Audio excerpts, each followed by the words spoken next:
பூஜ்யாய ஸ்ரீ ராகவேந்திராய சத்யதர்ம ரதாயச பஜதாம் கல்பருட்சாய நமதாம் காமதேனவே.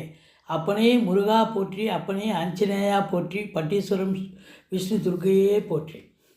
உலகெங்கிலும் வாழ்ந்து கொண்டிருக்கும் ஸ்ரீ ராகவேந்திரா யூடியூப் சேனல் நேயர்களுக்கு டாக்டர் சைதை ராஜாவின் அன்பான வணக்கங்கள்.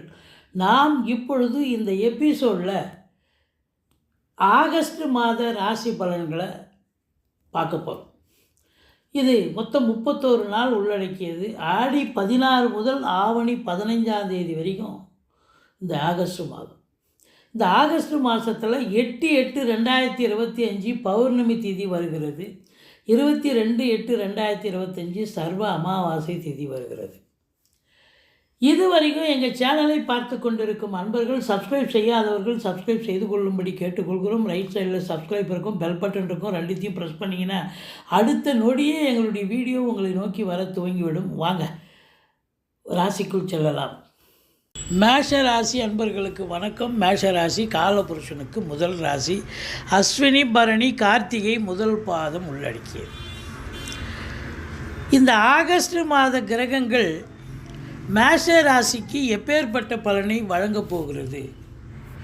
ராசிநாதன் உங்களுக்கு செவ்வாய் எங்கே இருக்கிறார் அப்படின்னு பார்த்தீங்கன்னா 6ஆம் இடத்துல கன்னியில் அமர்ந்து சஞ்சாரம் செஞ்சு பலனை தருகிறார். 8ஆம் பார்வையாக ராசியை பார்த்து கொண்டிருக்கிறார். ராசிநாதன் ராசியை பார்ப்பது மிக மிக சிறப்பு. குரு பகவான் பொறுத்தவரையிலும் 3ஆம் இடத்தில் இருந்தாலும் 7ஆம் இடம், 9ஆம் இடம், 11ஆம் இடத்தை குரு பார்ப்பது சிறப்பு. 11ஆம் இடத்தில் ராகு பகவானே இருக்கார், குரு பார்வையில் இருக்கார். என்ன 10 குடையவன் 12ல் இருக்கார். ஆனால் வக்ரகதியில் இருக்கிறது மிக மிக சிறப்பு. இந்த சனி வக்ரம் பெற்றிருப்பது மேஷ ராசிக்கு சிறப்பான ஒரு காலகட்டம். இப்போ மற்ற கிரகங்கள் அப்படின்னு பார்த்தீங்கன்னா 2 குடைய சுக்கிரன் எங்கே இருக்கார் அப்படின்னு பார்த்தீங்கன்னா 3ஆம் இடத்துல 19 நாளும் 4ஆம் இடத்துல 12 நாளும் இருக்கார். நல்லா தான் இருக்கார், ஒன்றும் குறை இல்லை.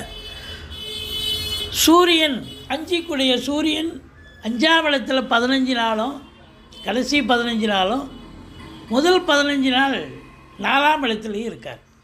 இப்படி கிரகங்களுடைய சஞ்சார நிலைகள் மிக சிறப்பாக இருப்பதால் இந்த மேஷராசியில் பிறந்த அன்பர்களுக்கு இந்த ஆகஸ்ட் மாதம் அற்புதமாக இருக்க போகிறது என்று சொன்னால் மிகையாகாது. ராசிநாதன் ராசியை பார்க்குறார் 8ஆம் பார்வையாக. கௌரவம், புகழ், அந்தஸ்து, செல்வாக்கு, தன்னம்பிக்கை ஏற்படக்கூடிய காலகட்டம்.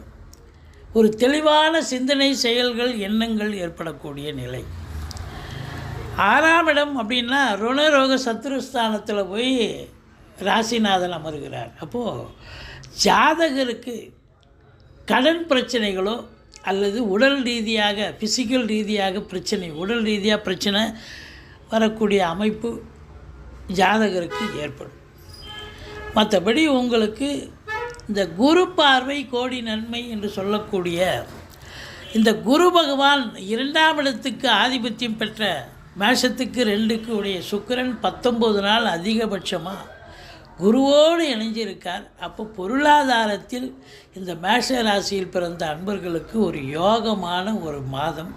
நல்ல பொருள் சேர்க்கை, பண வரவு, குடும்பத்தில் அமைதி, நிம்மதி, சந்தோஷம், குதூகலம் நிச்சயமாக ஏற்படக்கூடிய காலம். 7ஆம் வீட்டை குரு பார்க்கிறார். 7ஆம் இடம் என்பது கணவனுக்கு மனைவி ஸ்தானம், மனைவிக்கு கணவன் ஸ்தானம். அப்போது திருமண வயதில் இருக்கும் ஆண் பெண் இருபாலருக்கும் திருமணம் கைகூடி வரும். கணவன் மனைவி ஒற்றுமை, சந்தோஷம், குதூகலம் ஏற்படும்.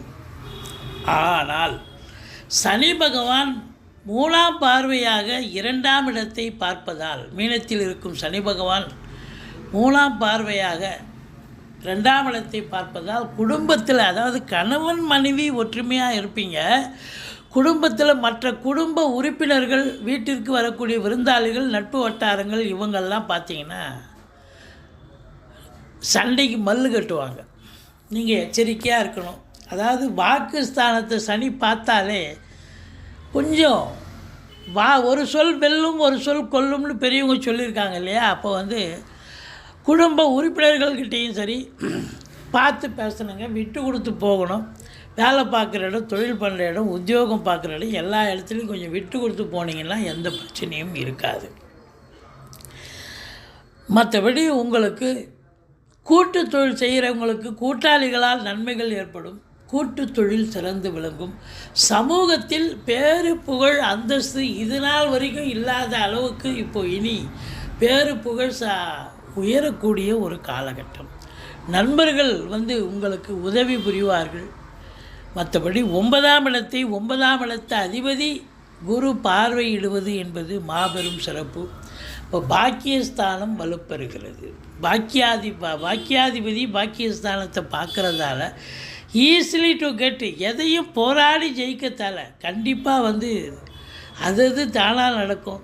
ரொம்ப நாளாக முடிவுக்கு வராத விஷயங்கள் இப்போ சட்டுப்புள்ளி எடுத்து முடித்து முடிவுக்கு வரும். நல்ல அற்புதமான நேரம். இப்போது 10ஆம் இடத்து அதிபதி 12ல் இருக்கார் சனி. இந்த சனி பகவான் நேர்கதியில் இருந்தால் கொஞ்சம் பிரச்சனைங்க, அதாவது செலவினங்கள் ஏற்படும் அப்படின்னு சொல்லணும். ஆனால் வக்ரகதியில் இருக்கிறதால உங்களை பொறுத்த வரலையும் எந்த குறையும் கிடையாது. சனி பகவானால் வரக்கூடிய ஏற்படக்கூடிய தீய பலன்கள் உங்களுக்கு 7 சனி போயிட்டுருக்கு. இருந்தாலும் வக்ரம் பெற்று இருப்பதால் உங்களுக்கு அதாவது 11ல் சனி இருப்பதான ஒரு ஐதீகம்.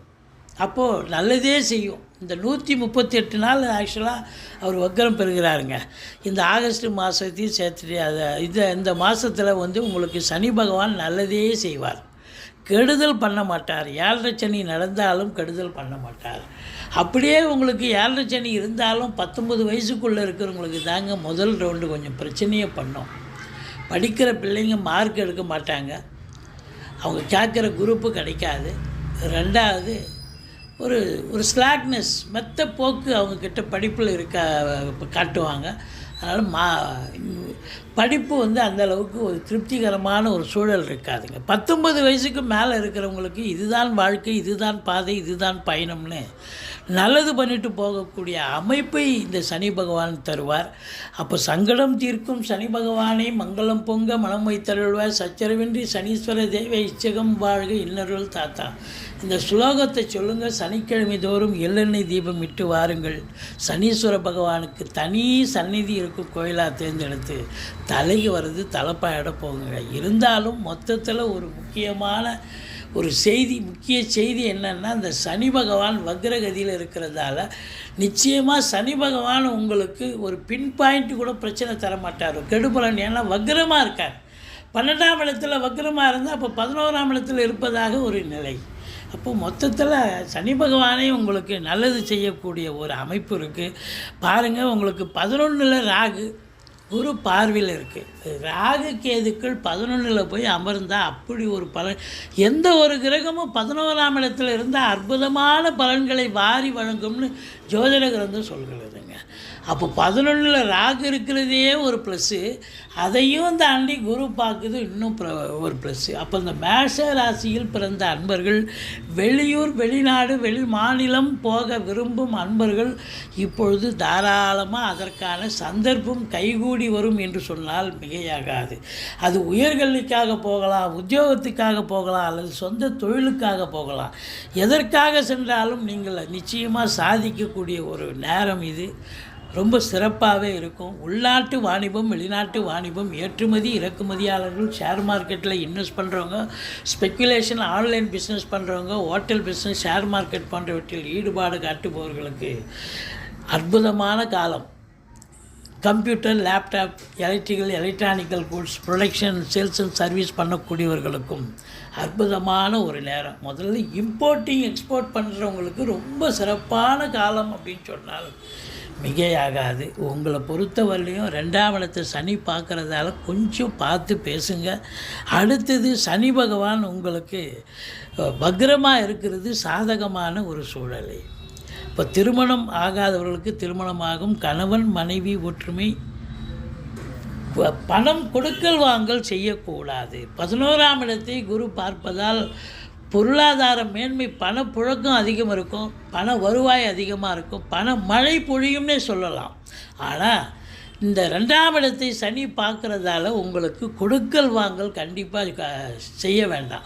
நண்பர் கேட்குறார், உறவினர் கேட்குறான்னு எடுத்து தூக்கி கொடுத்துட்டிங்கன்னா திரும்ப வராதுங்க. மற்றபடி பாருங்கள், இந்த சுக்கிரன் குருவோடு இணைஞ்சிருக்கிறதால இந்த கலைத்துறையில் பணியாற்றக்கூடிய அன்பர்களுக்கு பொக்கிஷமான காலம். வேலைவாய்ப்பு இல்லாதவர்களுக்கு வேலைவாய்ப்பு தேடி வரும். மற்றபடி உங்களை பொறுத்தவரையிலையும் இந்த சினிமா இண்டஸ்ட்ரி, தொலைக்காட்சி இண்டஸ்ட்ரி, டெக்னீஷியன், நடிகை அத்தனை பேர்களுக்கும் அற்புதமான ஒரு நேரம். வங்கிகள், அரசு கருவூலம், இன்சூரன்ஸு, ஃபைனான்ஸு போன்ற பிரிவில் பணிபுரியும் அன்பர்கள், இன்டீரியர் டெக்கரேஷன் செய்யக்கூடியவர்கள், வீட்டை அலங்காரம் பண்ணுறவங்க, வீட்டை இன்டீரியர் டெக்கரேஷன் பண்ணக்கூடியவர்கள், அழகு ஒப்பனை நிலையம் வைத்திருப்பவர்கள், இவங்களுக்கெல்லாம் சிறப்பான காலம். அடுத்தது பார்த்திங்கன்னு சொன்னால், முக்கூட்டு கிரகங்கள் மாத இறுதியில் ஒன்றா சேர்றாங்க. சுக்கிரன் 12 நாள் கடகத்தில் இருக்கார், சூரியன் 16 நாள் கடகத்தில் இருக்கார், அதிகபட்சமாக சூரியன் 23 நாள் கடகத்தில் இருக்கார். அப்போது உங்களை பொறுத்த வரலையும் உதாதித்ய யோகம் ஏற்படுகிறது. கல்வி நிறுவனங்கள், கல்விக்கூடங்கள், கல்வியாளர்கள், கல்வி பயிலும் மாணவ செல்வங்கள், இவங்களுக்கெல்லாம் ஒரு பொற்காலம் என்று சொல்லலாம். மற்றபடி உங்களுக்கு பூர்வீகத்தை இல்லை, யாராவது வீடு விற்கணும், சொத்து விற்கணும்னு எதிர்பார்த்து காத்திருக்கிறவங்களுக்கு இந்த முதல் 15 தேதி, ஆகஸ்ட் 5 தேதிக்குள்ளே உங்கள் பூர்வீக சொத்தை நீங்கள் விற்கிறதுக்கான ஏற்பாடு சிறப்பாக இருக்கும், நல்லா கைகூடி வரும்னு சொல்லலாம். மற்றபடி சூரியன் ஆட்சி பெறுகிறார், 15 தேதிக்கு பிறகு ஆட்சி பெறுகிறார். அப்போது 5 5 ஆட்சி பெறுவது என்பது குலதெய்வத்துடைய அனுகிரகத்தால் மிக மிக உன்னதமான காலம், அற்புதமான நேரம். அதே நேரத்தில் அரசாங்கத்தில் உயர் பதவியில் இருப்பவர்கள், அரசியல்வாதிகள், இவங்களுக்கெல்லாம் ஒரு பொற்காலம் என்று சொன்னால் மிகையாகாது. அந்த 15 தேதிக்கு பிறகு, அதாவது ஆகஸ்ட் 15 தேதிக்கு பிறகு கேதுவோடு இணைஞ்சிருக்கிறதால கொஞ்சம் சின்ன சின்ன சிரமங்கள் ஏற்படும். சூரியன் கேதுவோடு இணைஞ்சிருக்கிறதால இருந்தாலும் உங்களுக்கு சூரியன் ஆட்சி பெறுவதால் ஓரளவுக்கு சாதிக்கக்கூடிய நேரமாகத்தான் இது விளங்கப் போகிறது. இந்த மேஷ ராசியில் பிறந்த அன்பர்களுக்கு 5 நாள் சந்திராஷ்டமங்க. ஆரம்பத்தில் ஆகஸ்ட் 2, 3, 4, அப்புறம் கடைசியில் ஆகஸ்ட் 30, 31 சந்திராஷ்டம நாள் 5 நாள் வருவதால் இந்த சந்திராஷ்டம நாட்களில் கொஞ்சம் எச்சரிக்கையோடு இருங்க. மற்றபடி குறை ஒன்றும் இல்லை. அற்புதமான ஒரு மாதம் இந்த ஆகஸ்ட் மாதம். மேஷ ராசியில் பிறந்த அன்பர்களுக்கு பல மழை பொழியப் போகிறது. நினைத்த காரியம் கைகூடி வரப்போகிறது. முதல் திருமணம் முறிவு ஏற்பட்டு 2வது திருமணத்திற்காக காத்திருப்பவர்களுக்கு நல்லதே நடக்கப் போகிறது. தொட்டதெல்லாம் துலங்கப் போகிறது. ஏன் முதல் திருமணம் ஆகாதவர்களுக்கு முதல் திருமணம் ரெடி ஆகிறதுக்கான ஒரு சந்தர்ப்பம் கைகூடி வரும். நீங்கள் வணங்க வேண்டிய தெய்வம் முருகப்பெருமானை வழிபாடு செய்யுங்கள். வாழ்க்கை வளமோடும் நலமோடும் அமையப் போகிறது. இதுவரைக்கும் எங்கள் சேனலை பார்த்தமைக்கு நன்றி. எங்கள் வீடியோ பிடிச்சிருந்தால் லைக் பண்ணுங்கள், ஷேர் பண்ணுங்கள், சப்ஸ்கிரைப் பண்ணுங்கள். மறக்காமல் சப்ஸ்கிரைப் பண்ணுங்கள். நன்றி. வாழ்க வளமுடன்.